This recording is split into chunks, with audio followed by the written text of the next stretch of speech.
There will come a day when you will wish for nothing more than to turn back time, not to relive your youth, not to undo mistakes, but to whisper wisdom into the ears of your younger self. You will stand at the edge of regret, realizing that life was teaching you all along, but you were too busy, too distracted, too certain of time's infinite supply. The last lesson will not come when you are ready. It will come when there is no more time to act upon it. There was once a man who spent his life chasing success.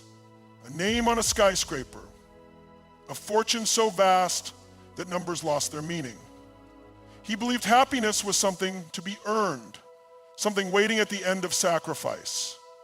But on the night he received the diagnosis, the one that stripped his future down to a handful of fleeting days, he did not ask for his bank balance. He did not call his business partners. He only longed for time. Time to hold his wife's hand without his mind elsewhere. Time to listen, truly listen to his children's laughter. Time to watch a sunrise without thinking about emails. He had spent decades reaching for a summit, only to realize that the view he truly longed for had always been at his feet. Life whispers before it shouts. It leaves clues, soft warnings, and gentle nudges. But we ignore them because we believe we are the exception, that we will have time to fix what is broken, time to heal what is wounded. But time is not a contract. It is a loan with an expiration date we do not know. The wisest among us are those who learn before life must teach them the hard way. In ancient Greece, the philosopher Diogenes lived in a barrel, choosing simplicity over status, wisdom over wealth. When Alexander the Great, the most powerful man of his time, stood before him and offered to grant any wish, Diogenes simply replied, "Move out of my sunlight." Alexander, the ruler of empires, was momentarily humbled. The man who had everything was, for a moment, envious of the man who needed nothing. We spend our lives accumulating titles, possessions, validation, believing that one more achievement, one more milestone will finally bring peace. But the last lesson life will teach you is that happiness was never hidden in the things you chased. It was in the moments you overlooked. The morning coffee where you actually tasted the warmth. The walk where you listened to the wind instead of your thoughts. The hug that lasted a second longer than usual. These were the wealth you ignored while chasing the illusion of more. History is filled with those who only understood too late. Vincent van Gogh, whose paintings now sell for millions, lived in poverty, never realizing the world would one day cherish his art. Emily Dickinson, whose poetry touches souls across centuries, died unknown, her genius unrecognized in her time. The world is slow to appreciate what is profound, but your regret will not wait for the world to catch up. If you have a dream, a love, a passion, do not wait for permission to embrace it. The weight of existence is this: one day your name will be spoken for the last time. The people who knew you will one day be gone themselves. Your grandest achievements, your hardest battles, your greatest loves, all will dissolve into the vast river of time. But that is not a reason for despair. It is a reason to live so deeply, so fully, that even the smallest moment feels like eternity. What then will you do with the time you have left? Will you continue to postpone joy? Will you let another day slip by thinking you will have time to love, to create, to truly be? Or will you listen before life has to teach you the hardest way of all, that the last lesson is not about what you have, but how deeply you lived while you had it? You wake up one day and realize that the life you thought was endless is nothing more than borrowed time. The clock, once ignored, now ticks louder. Every moment, every heartbeat becomes a reminder that the last lesson is approaching. And when it does, it will not arrive with the soft whisper of a friend, but with the weight of a truth that can no longer be denied. There is a story of a wise elder who sat with a troubled young man. The young man, full of worries about his future, his ambitions, and the recognition he desperately sought, asked, "How do I find peace?" The elder smiled and placed a cup before him. He poured tea until it overflowed, spilling onto the table. "Why do you keep pouring?" the young man exclaimed. The elder replied, "Why do you keep holding on to more when your hands are already full?" Peace, the last lesson teaches, is not about having everything. It is about knowing when enough is enough. We live as if tomorrow is promised. We tell ourselves that there will be time for apologies, time for adventure, time to love without fear.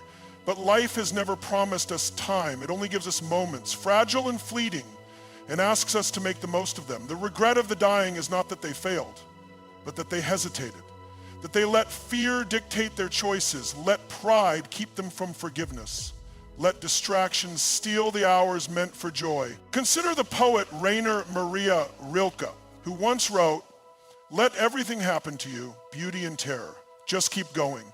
No feeling is final." There is wisdom in those words, for the last lesson does not teach avoidance, it teaches acceptance. Life will not always be kind.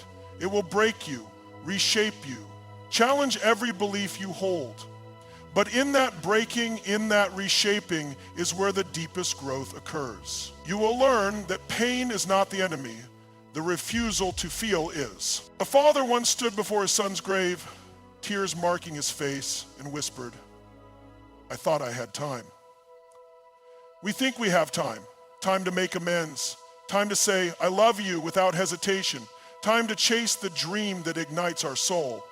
But the harshest truth of all is this: time does not wait. It moves forward, indifferent to our plans, unmoved by our procrastination. What then do? We live, fully, fiercely, without reserve. We stop waiting for the right moment and make this moment right.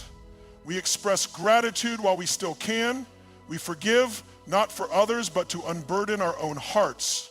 We choose presence over distraction, depth over superficiality, meaning over convenience. The last lesson is not an ending, it is an awakening. A reminder that you were never meant to merely exist, you were meant to live. So live now, before the lesson comes too late. Because one day you will look back and all that will matter is how deeply you loved, how bravely you pursued your passions, and how fully you embraced the time you were given. One day you will wake up and realize that everything you once thought was permanent is slipping through your fingers. The faces you took for granted will become distant memories. The places that once held your laughter will be reduced to photographs. And the moments you were too busy to cherish will haunt you with their absence. Life is not a series of endless opportunities. It is a delicate thread, unraveling faster than you can grasp it. There is an ancient parable about a traveler being chased by a wild beast. As he runs, he stumbles upon a cliff and clings to a fragile vine hanging over the abyss. Above him, the beast snarls. Below, the jagged rocks wait. And then he notices a single strawberry growing from the vine. Without hesitation, he plucks it and takes a bite. In that moment, he is neither running from the past nor fearing the future. He is simply present. And that presence is everything. We spend so much of our lives running, chasing, escaping, regretting, anticipating. But how often do we stop and taste the strawberry? How often do we allow ourselves to be fully here in this breath, in this fleeting, irreplaceable moment? The last lesson teaches that life is not meant to be conquered. It is meant to be experienced. It is not the years in your life that matter, but the life in your years. History is filled with those who only understood this too late. Take the story of Leo Tolstoy, who despite his literary success, found himself tormented by the fear that his life had been wasted.